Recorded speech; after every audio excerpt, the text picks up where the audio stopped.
నిఖిత ఇంకా షీల ఇద్దరూ ఒక సాఫ్ట్‌వేర్ కంపెనీలో పనిచేస్తున్నారు. ఒకరోజు నైట్ ఆఫీస్‌లో వర్క్ ఎక్కువగా ఉండడం వల్ల వాళ్ళు వర్క్ కంప్లీట్ చేసుకొని బయటకొచ్చేటప్పటికి టైం నైట్ 11 అవుతుంది. అప్పటికే ఇంకా బాగా లేట్ అయిపోవడం వల్ల వాళ్ళు త్వరగా ఇంటికి వెళ్ళిపోదాం అని చెప్పి త్వరగా బస్ స్టాండ్‌కొస్తారు. కానీ ఆ టైంకే వెహికల్స్ ఏమీ పెద్దగా తిరగట్లేదు.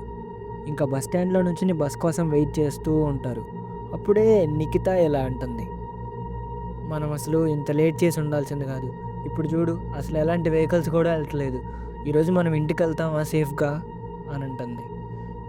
నువ్వు ఊరుకో నిఖిత. ఎప్పుడు చూసినా నెగెటివ్‌గా మాట్లాడతావు. మనం సేఫ్‌గానే ఎళ్తాం ఇంటికి. కొంచెం లేట్ అయింది కదా! బస్సు కూడా రావడానికి కొంచెం లేట్ అయిద్దంతే. ఇలా షీల అంటుంది. ఇంక వీళ్ళిద్దరూ అలాగే నైట్ టైమ్ బస్ స్టాండ్‌లో బస్ కోసం వెయిట్ చేస్తూ ఉంటారు. అలా ఎంతసేపు వెయిట్ చేసినా బస్ రాకపోయేసరికి నిఖిత మళ్ళీ ఇలా అంటుంది. నాకప్పుడే తెలుసు. నేనందుకే నైట్ టైమ్ ఎక్కువ సేపు ఉండకుండా ఇంటికెళ్ళిపోదాం అని జెప్పాను. ఇప్పుడు జూడు బస్సులేం రాట్లేదు. మనం ఇంకా మళ్ళీ తిరిగేసి ఆఫీస్‌కి వెళ్ళిపోదాం. ఇలా నిఖిత అంటుంది. ఇంక షీలాకి కోపమొచ్చేసి అసలేం మాట్లాడాలో కూడా అర్థం గాకుండా ఇంక నిఖిత వైపు కోపంగా జూస్తూ అలానే ఉంటుంది. ఏం మాట్లాడకుండా. ఇలా వీళ్ళిద్దరి మధ్య కన్వర్జేషన్ లేకుండా అలా చూసుకుంటూ ఉన్నప్పుడే బస్ స్టాండ్‌కి ఒక బస్సొచ్చి ఆగుతుంది. ఆ బస్సు బ్లూ కలర్‌లో ఉండి కొంచెం బాగా పాతదానిలాగా కనపడుతుంది. అయితే అప్పుడే బస్‌లో నుంచి ఒక కండక్టర్ కిందకి దిగి, "ఏంటమ్మా బస్ ఎక్కాలనుందా లేదా?" అని అంటాడు. అలా బస్ కండక్టర్ మాట్లాడి బస్ దిగి నోట్లో నుంచి పాన్ వస్తాడు. ఇదంతా జరుగుతున్నప్పుడే షీల ఇంకా బస్ ఎక్కడానికి బస్సు వైపు నడుస్తూ ఉంటుంది. ఇంకప్పుడే నిఖిత ఒక్కసారిగా షీలని పట్టుకొని వెనక్కి లాగి, "ఏంటి షీల అలా వెళ్ళిపోతున్నావు? నువ్వు రీసెంట్‌గా ఎలాంటి న్యూసో వినలేదా? ఒక నెల క్రితమే ఇలాంటి ఒక బ్లూ కలర్ బస్సులో ఉన్న ఒక డ్రైవర్ ఇంకా కండక్టర్ కలిసి ఆ బస్ ఎక్కిన ఒక మహిళని చంపేశారు. ఇప్పుడు చూసావా ఈ బస్సు కూడా బ్లూ కలర్‌లోనే ఉంది. ఇంకా కండక్టర్ వాలకం కూడా తేడాగా ఉంది. మనం ఈ బస్సు ఎక్కడం అవసరం అంటావా?" అని అంటుంది. ఇదంతా మాట్లాడడం ఆ కండక్టర్ వింటాడు. ఆ కండక్టర్ విని, "అవునమ్మా నేను కూడా ఆ న్యూస్ గురించి విన్నాను. కానీ ప్రతి బస్‌ని అలాగే అనుకుంటారా? ఇంకా లోకంలో అదొక్కటే బ్లూ కలర్ బస్సు ఉందనుకుంటున్నారా ఏంటి? కావాలంటే మా బస్సులో ఇంకో అమ్మాయి కూర్చునే ఉందమ్మా చూడండి" అని అంటాడు. ఈ కండక్టర్ మాటలు విని షీల ఇంకా నిఖిత ఒకసారి ఆ బస్సు లోపలికి చూస్తారు. బస్సు లోపల బాగా వెనక సీట్‌లో ఒక మహిళ కూర్చొని ఉంటుంది.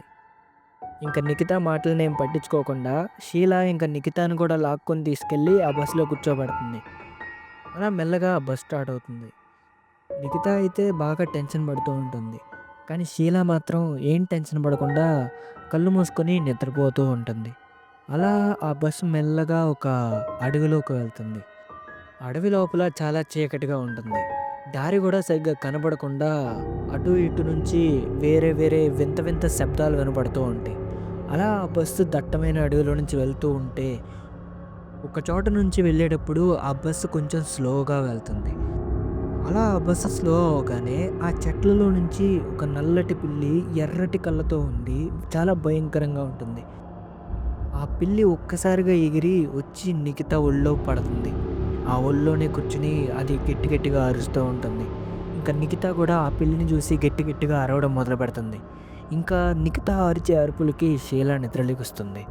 అలా లెగిచి పక్కకి చూస్తే నిఖిత ఒళ్ళో ఆ పిల్లి కనపడుతుంది. ఇలా జరుగుతున్నప్పుడే లాస్ట్ సీట్‌లో కూర్చున్న అమ్మాయి త్వరగా ముందుకొచ్చి ఆ పిల్లిని తన చేతిలోకి తీసుకొని మళ్ళీ ఆ లాస్ట్ సీట్‌లోకెళ్ళి ఆ పిల్లిని ఒళ్ళో కూర్చోబెట్టుకొని అలాగే కూర్చుంటుంది. కానీ ఇప్పుడు నిఖిత ఆ అమ్మాయిని పూర్తిగా చూసింది. ఆ అమ్మాయికి ఒకవైపు మొహం మాత్రం కాలిపోయి చాలా భయంకరంగా ఉంటుంది. అలాగే షీల గూడా తన మొహం చూస్తుంది. కానీ షీల ఏం భయపడకుండా అలాగే చూస్తూ ఉంటుంది. నిఖిత మాత్రం బాగా భయపడిపోయి ఈ బస్సు చాలా వింతగా ఉంది. ఆ అమ్మాయి చూస్తే చాలా తేడాగా ప్రవర్తిస్తుంది. నాకెందుకో ఈ బస్సు మంచిది కాదనిపిస్తుంది. మనం ఈ బస్ దిగేద్దాం అని అంటుంది.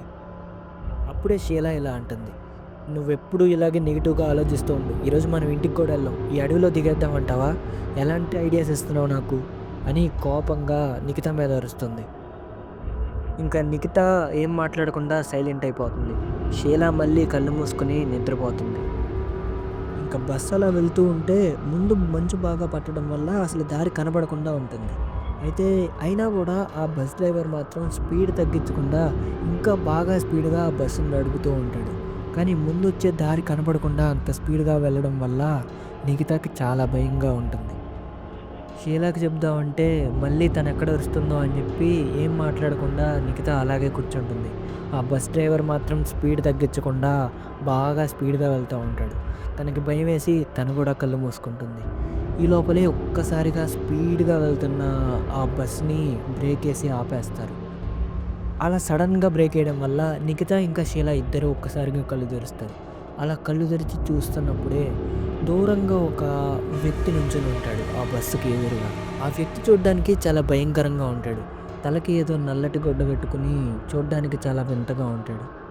నిఖిత ఇంకా షీలా తన వైపు చూసి కొంచెం భయంగా ఫీల్ అవుతారు. ఇంకా వాళ్ళిద్దరూ కండక్టర్ వైపు చూసి, "ఇప్పుడు బస్‌నెందుకు ఆపారు? అతను కూడా ఈ బస్ ఎక్కబోతున్నాడా ఏంటి?" అని అడుగుతారు. "అవునమ్మా, తనేగా బస్ ఆపాడు. అందుకే బస్ ఎక్కించుకుంటున్నాం" అని కండక్టర్ అంటాడు.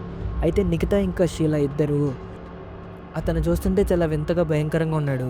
ఇప్పుడు అతను ఈ బస్ ఎక్కితే మాకు చాలా భయంగా ఉంది" అని అంటారు. అయితే కండక్టర్ ఇలా అంటాడు, "తర్వాత వచ్చే ఊరు తందే అమ్మ.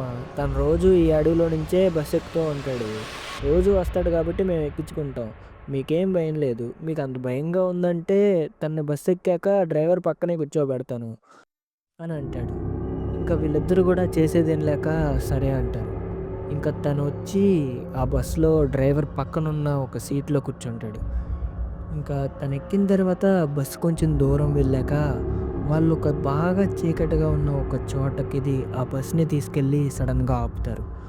వాళ్ళు ఎందుకలా బస్సు ఆపారా అని నిఖిత ఇంకా షీల ఒకసారిగా ఆ కండక్టర్ వైపు చూస్తారు. అయితే ఏంటి బస్సు ఎక్కడ తీసుకొచ్చి ఆపారు అని ఇద్దరు ఒక్కసారిగా అరుస్తారు. అయితే కండక్టర్ అంటాడు ఇలాగా, "ఇది మాకు బాగా ఇష్టమైన చోటు. మేము రోజు ఇక్కడ ఎంజాయ్ చేసి తర్వాతే పని ముగించుకొని ఇక్కడి నుంచి వెళ్తాం" అని అంటాడు. "ఏం మాట్లాడుతున్నారండి? అసలు బస్సు ఇక్కడ ఎందుకు ఆపారు? సరిగ్గా చెప్పండి" అని నిఖిత ఇంకా షీలా ఒక్కసారిగా అరుస్తారు. అయితే వాళ్ళిద్దరి మాటల్ని పట్టించుకోకుండా ఆ బస్ డ్రైవర్ ఇంకా బస్ కండక్టర్ కలిసి బస్ డ్రైవర్ సీట్ కిందున్న ఒక మందు బాటిల్‌ని బయటికి తెస్తారు. వాళ్ళని అలాగ చూసి నిఖిత ఇంకా షీలాకి బాగా భయమేస్తుంది. "మీరెందుకు ఇలా చేస్తున్నారు? బస్సులో ప్యాసింజర్స్ ఉన్నప్పుడు మీరు ఇలా చేయకూడదు. ముందు మమ్మల్ని మా స్టాప్‌లో దించేసి తర్వాత మీరేమన్నా చేసుకోండి" అని వాళ్ళిద్దరూ భయపడుతూ మాట్లాడతారు. అయితే ఆ బస్ డ్రైవర్, బస్ కండక్టర్ ఇంకా ముందాక బస్ ఎక్కిన వ్యక్తి కూడా వాళ్ళ మాటలనేం పట్టించుకోకుండా ఆ మందు బాటిల్‌ని తీసి తాగడం మొదలుపెడతారు. అలాగా వాళ్ళు బస్ కిందకి వెళ్ళి తాగుతూ ఇలా మాట్లాడుతూ ఉంటారు. అయితే ముందెవరితో మొదలు పెడదాం అని బస్ కండక్టర్ అంటాడు. అయితే బస్ డ్రైవర్ ఇలా అంటాడు, "ముందు ఆ బస్ వెనకున్న ఒక అమ్మాయి ఉంది కదా! ఆ అమ్మాయిని తీసుకురండి. తర్వాత వీళ్ళ సంగతి చూద్దాం" అని అంటాడు. ఇదంతా విని నిఖిత ఇంకా షీల బాగా భయపడిపోతారు. అక్కడి నుంచి ఎలా తప్పించుకోవాలా అని ఆలోచిస్తూ ఉంటారు. ఇంతలోనే ఇందాక ఎక్కిన ఒక వింతగా ఉన్న వ్యక్తి వచ్చి ఆ వెనకాల కూర్చున్న ఒక అమ్మాయిని లాక్కొని తీసుకెళ్ళిపోతాడు. అలా ఆ అమ్మాయిని కిందకి తీసుకెళ్ళాడో లేదో, ఆ అమ్మాయి కళ్ళు చాలా ఎర్రగా మారిపోతాయి. తన చేతి గోళ్ళు చాలా పొడవుగా పెరిగిపోతాయి. ఆ గోర్లతో తను ఆ వ్యక్తిని గుచ్చి చంపేస్తుంది. ఇది చూసి పక్కనే ఉన్న ఆ బస్ కండక్టర్ దూరంగా పరిగెడతాడు. అలా పరిగెడుతున్నప్పుడే వెనకాల నుంచి ఒక లారీ వచ్చి తనని తొక్కించుకుంటూ వెళ్ళిపోతుంది. ఒక్కసారిగా ఇలాగే తన ముందు ఇద్దరు చనిపోవడం వల్ల ఆ బస్ డ్రైవర్కి ఏం చేయాలో అర్థం కాదు. తను అలాగే షాక్‌లో ఆ అమ్మాయి వైపే చూస్తూ ఉంటాడు. "అసలు ఎవరు నువ్వు? ఏం చేస్తున్నావు నువ్వు అసలు?" అని అంటాడు. "నన్ను అప్పుడే మర్చిపోయావా? చివరి నెలే కదా నన్ను చాలా దారుణంగా చంపేశారు" అని ఆ అమ్మాయి అంటుంది. ఒక్కసారిగా ఏం జరిగిందో ఆ బస్ డ్రైవర్కి గుర్తొస్తుంది. చివరి నెల ఆ అమ్మాయిని చంపింది వీళ్ళే. ఆ అమ్మాయి ఒక్కసారిగా ఆ బస్ డ్రైవర్ని కూడా చంపేస్తుంది. ఇదంతా చూసిన నిఖిత ఇంకా షీల స్పృహ కోల్పోతారు. వాళ్ళు నిద్రలేచేటప్పటికి ఆ బస్సు చుట్టూ జనాలు గుమిగూడి ఉంటారు.